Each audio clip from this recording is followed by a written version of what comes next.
आंब्याचा सीझन आला की आपण आंब्याचे विविध प्रकार बनवत असतो. त्यापैकीच एक ही आंब्याची बर्फी. ही आंब्याची बर्फी मावा, खवा, मिल्क पावडर किंवा मिल्क मेड असले काहीही न वापरता अशी इतकी छान मऊसूत मावा बर्फीसारखी तयार होणारी सोप्या पद्धतीने घरगुती साहित्यामध्ये कशी तयार करायची हे आपण आज पाहणार आहोत. नमस्कार, सविताज किचनमध्ये सर्वांचे खूप खूप मनापासून स्वागत. आज आपण बनवत आहोत आंबा बर्फी. आंबा बर्फी बनवण्यासाठी आपण 4 आंबे घेतले आहेत, 1 नारळ घेतला आहे. आंबे धुवून स्वच्छ पुसून घेतले आहेत आणि अशा पद्धतीने कट करून आपण याचा गर काढून घ्यायचा आहे. ह्या पद्धतीने एकदम चांगल्या पद्धतीने गर निघतो. ह्या पद्धतीने सगळा चमच्याने असा गर काढून घ्यायचा. मिक्सरच्या भांड्यात आपण हा गर टाकून घेणार आहोत. ह्या पद्धतीने सगळा गर काढून घ्यायचा. आंब्यांचा 4 आंबे वापरले आहेत. तुम्ही 3 वापरले तरीही चालेल, 2 वापरले तरीही चालेल, तुमची चॉईस आहे आंबा किती वापरायचा ते. तर ह्या पद्धतीने सगळा गर काढून घेत आहे मी आंब्याचा. अशा पद्धतीने गर काढण्यासाठी आपण चाकूचा वापर करत आहोत आणि चमच्याचा. ह्या पद्धतीने गर सगळा निघतो खरडून. अशा पद्धतीने तुम्ही किंवा आईस्क्रीमचा चमचा वापरू शकता इथं. तर ह्या पद्धतीने सगळा गर निघतो, म्हणून ह्या पद्धतीने गर काढून घेतला आहे. तुमची चॉईस आहे, तुम्ही कशाही पद्धतीने गर काढून घेऊ शकता. मिक्सरचं भांडं घेतलं आहे, सगळा गर काढून घेतला आहे 4 आंब्यांचा. आणि आता हे मिक्सरच्या भांड्यात टाकूया आपण. आणि हा हापूस आंबा आहे त्यामुळं गोड आहे, तर यामध्ये तुमच्या आवडीप्रमाणे तुम्ही गोड कमी जास्त करू शकता. तर इथं मी 1 कप अशी साखर टाकली आहे, तर तुम्ही इथं पाऊण कपसुद्धा टाकू शकता. आणि इथं मलईसहित मी दूध घेतलेलं आहे, मलई घेतली आहे. मिल्क मेड किंवा मावा खवा काहीसुद्धा वापरलेलं नाही, फक्त साखर, आंबा आणि साईसहित आपण थोडंसं दूध घेतलं आहे. तर हे कढईत टाकून घेऊया आपण. मध्यम आचेवर आपण आता हे मिश्रण ढवळत राहूया. सारखं ढवळून घ्यायचं, सतत ढवळत राहायचं, म्हणजे हे मिश्रण कढईला लागत नाही. नॉनस्टिक कढई आहे, तुम्ही नॉनस्टिकच कढई घ्या, म्हणजे हे मिश्रण लगेचच कढईला चिकटत नाही आणि कढई सोडतं.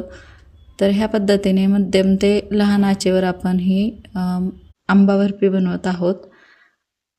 तर ह्या पद्धतीने सतत हे मिश्रण ढवळत राहायचं, म्हणजे खाली बुडाला लागत नाही. आणि छान असं ढवळून घ्यायचं. ह्याला वेळ लागतो. मध्यम ते लहान आचेवर आपण सतत ढवळत राहिलं आहे. आणि मी नारळसुद्धा घेतला आहे, नारळाचा चव बनवून घेतला आहे. तर इथं केशरचं दूध टाकलं आहे थोडंसं मी कलरसाठी. इथं कसलाही कलर वापरला नाही, केशरचं दूध वापरलं आहे. गरम दुधात 5 ते 6 अशा केशरच्या काड्या टाकून 10 ते 15 मिनटासाठी भिजवून घेतलं होतं, मग ते टाकलं. आणि आता हे नारळाचं चव टाकलं आहे.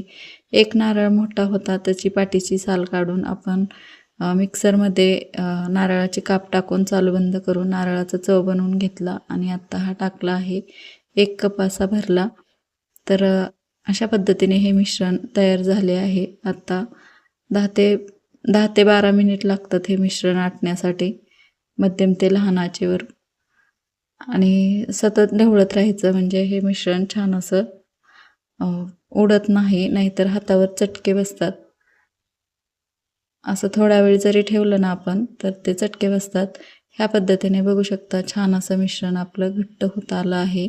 अजून थोडंसं घट्ट होईपर्यंत लहान आचेवर, मध्यम आचेवरच आपण हे मिश्रण बनवून घेत आहोत. ह्या पद्धतीने कढई सोडलं आहे ह्या मिश्रणाने. बघू शकता थोडं घट्टसरच वाटत आहे.